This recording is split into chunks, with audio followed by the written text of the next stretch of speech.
Clip number 39، اس میں آپ انشاءاللہ سورہ بقرہ کی آیت نمبر 114 سے لے کر 116 کی تلاوت، ترجمہ اور تفسیر قرآن صراط الجنان سنیں گے۔ بسم اللہ الرحمن الرحیم۔ ترجمہ، اللہ کے نام سے شروع جو نہایت مہربان رحمت والا ہے۔ ومن أظلم ممن منع مساجد الله أن يذكر فيها اسمه وسعى في خرابها أولئك ما كان لهم أن يدخلوها إلا خائفين لهم في الدنيا خزي ولهم في الآخرة عذاب عظيم۔ ترجمہ، اور اس سے بڑھ کر ظالم کون ہوگا جو اللہ کی مسجدوں کو اس بات سے روکے کہ ان میں اللہ کا نام لیا جائے اور ان کو ویران کرنے کی کوشش کرے۔ انہیں مسجدوں میں داخل ہونا مناسب نہ تھا مگر ڈرتے ہوئے، ان کے لیے دنیا میں رسوائی ہے اور ان کے لیے آخرت میں بڑا عذاب ہے۔ ومن اظلم ممن، اور اس سے بڑھ کر ظالم کون؟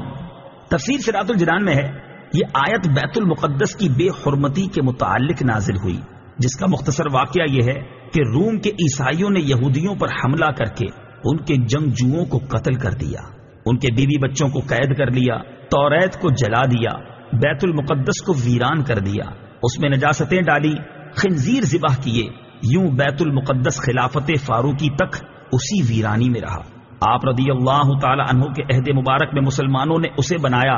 ایک قول یہ بھی ہے کہ یہ آیت مشرکین مکہ کے حق میں نازل ہوئی، جنہوں نے ابتدائے اسلام میں حضور سید عالم صلی اللہ تعالی علیہ وآلہ وسلم اور آپ کے اصحاب رضی اللہ تعالی عنہم کو کعبے میں نماز پڑھنے سے روکا تھا، اور صلح حدیبیہ کے وقت اس میں نماز و حج سے منع کیا تھا، ان یذکر، کہ ذکر کیا جائے۔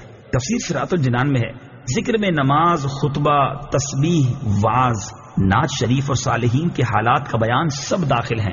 ذکر اللہ کو منع کرنا ہر جگہ ہی برا ہے، لیکن مسجدوں میں خصوصاً زیادہ برا ہے کہ وہ تو اسی کام کے لیے بنائی جاتی ہیں۔ مسجد کو کسی بھی طرح ویران کرنے والا ظالم ہے، بلا وجہ لوگوں کو مسجد میں آنے یا مسجد کی تعمیر سے روکنے والا، مسجد یا اس کے کسی حصے پر قبضہ کرنے والا، مسجد کو ذاتی استعمال میں لے لینے والا، مسجد کے کسی حصے کو مسجد سے خارج کرنے والا، یہ سب لوگ اس آیت کی وعید میں داخل ہیں۔ تفصیل کے لیے فتاوی رضویہ شریف کی کتاب الوقف کا مطالعہ کریں۔ البتہ یہ یاد رہے کہ جنبی یعنی جس پر غسل فرض ہو، منہ کی بدبو والے، لہسن، پیاز وغیرہ بدبودار چیزوں کی بو جس کے منہ سے آ رہی ہو، اسے روکنا اس میں داخل نہیں کہ یہ حقیقت میں مسجد سے تکلیف دہ یا نامناسب چیزوں کو دور کرنے کے حکم میں آتا ہے۔ یہ بھی یاد رہے کہ مسجد کے نزدیک دوسری مسجد اس نیت سے بنانا کہ پہلی مسجد ویران ہو جائے حرام ہے، کہ یہ بھی مسجد کی ویرانی میں کوشش کرنا ہے۔ البتہ اگر کوئی مسجد بنائے تو اس کی نیت پر ہم حکم نہیں لگا سکتے ہیں کہ اس نے بری نیت سے ہی مسجد بنائی ہے، الا خائفین، مگر ڈرتے ہوئے۔ تفسیر صراط الجنان میں ہے، مسجد میں ادب و تعظیم اور خوف خدا کے ساتھ داخل ہونا چاہیے، نڈر و بے باک ہو کر اور آداب مسجد کو پامال کرتے ہوئے داخل ہونا مسلمان کا کام نہیں۔ فی الدنیا خزی، دنیا میں رسوائی۔ تفسیر صراط الجنان میں ہے، بیت المقدس ویران کرنے والوں کو دنیا میں یہ رسوائی پہنچی کہ قتل کیے گئے، گرفتار ہوئے، جلا وطن کیے گئے، خلافت فاروقی و عثمانی میں ملک شام ان کے قبضے سے نکل گیا اور بیت المقدس سے ذلت کے ساتھ نکالے گئے۔ مسجدوں اور مسجدوں سے تعلق رکھنے والوں سے نفرت کرنے والوں کو یہ وعید اپنے پیش نظر رکھنی چاہیے۔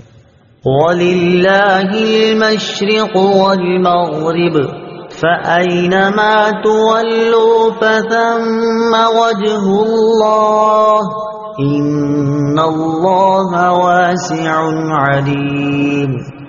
ترجمہ، اور مشرق و مغرب سب اللہ ہی کا ہے، تو تم جدھر منہ کرو ادھر ہی اللہ کی رحمت تمہاری طرف متوجہ ہے، بے شک اللہ وسعت والا، علم والا ہے۔ وَلِلَّهِ، اور اللہ ہی کے لیے ہے۔ تفسیر صراط الجنان میں ہے، ایک مرتبہ صحابہ کرام علیہم رضوان تاریک رات میں سفر میں تھے، قبلہ کی سمت معلوم نہ ہو سکی، ہر شخص نے جس طرف اس کا دل جمع نماز پڑھ لی۔ صبح کو بارگاہ رسالت میں حال عرض کیا تو یہ آیت نازل ہوئی۔ حضرت عبداللہ ابن عمر رضی اللہ تعالیٰ عنہ فرماتے ہیں، یہ اس مسافر کے حق میں نازل ہوئی جو سواری پر نفل ادا کرے، اس کی سواری جس طرف متوجہ ہو جائے اس طرف اس کی نماز درست ہے۔ فَأَيْنَمَا تُوَلُّوا، تو تم جدھر منہ پھیرو۔ تفسیر صراط الجنان میں ہے، معلوم ہوا کہ قبلہ کی سمت معلوم نہ ہو سکے تو جس طرف دل جمے کہ خانہ کعبہ اسی سمت ہوگا تو اسی طرف منہ کر کے نماز پڑھے۔ اس بارے میں تفصیلی احکام جاننے کے لیے بہار شریعت حصہ 3 کا مطالعہ فرمائیں۔ یہ یاد رہے کہ خانہ کعبہ ہی قبلہ ہے، یہاں جو اجازت ہے وہ مخصوص صورتوں میں ہے۔ وقالوا اتخذ الله ولدا سبحانه بل له ما في السماوات والأرض كل له قانتون۔ ترجمہ، اور مشرکوں نے کہا اللہ نے اپنے لیے اولاد بنا رکھی ہے، وہ پاک ذات ہے، بلکہ جو کچھ آسمانوں اور زمین میں ہے سب اسی کی ملکیت میں ہے، سب اس کے حضور گردن جھکائے ہوئے ہیں۔ سبحانہ، اللہ پاک ہے۔ تفسیر صراط الجنان میں ہے، یہودیوں نے حضرت عزیر علیہ الصلوۃ والسلام کو اور عیسائیوں نے حضرت عیسیٰ علیہ الصلوۃ والسلام کو خدا کا بیٹا مانا، جبکہ مشرکین عرب نے فرشتوں کو خدا کی بیٹیاں قرار دیا۔ جیسا کہ تینوں چیزیں قرآن پاک میں مذکور ہیں، ان سب کے رد میں یہ آیت نازل ہوئی۔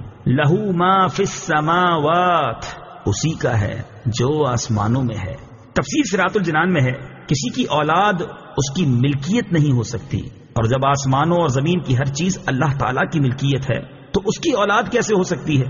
نیز اولاد حقیقت میں ماں باپ کا جز ہوتی ہے، اور آدمی اپنے جز کا مالک نہیں ہوتا۔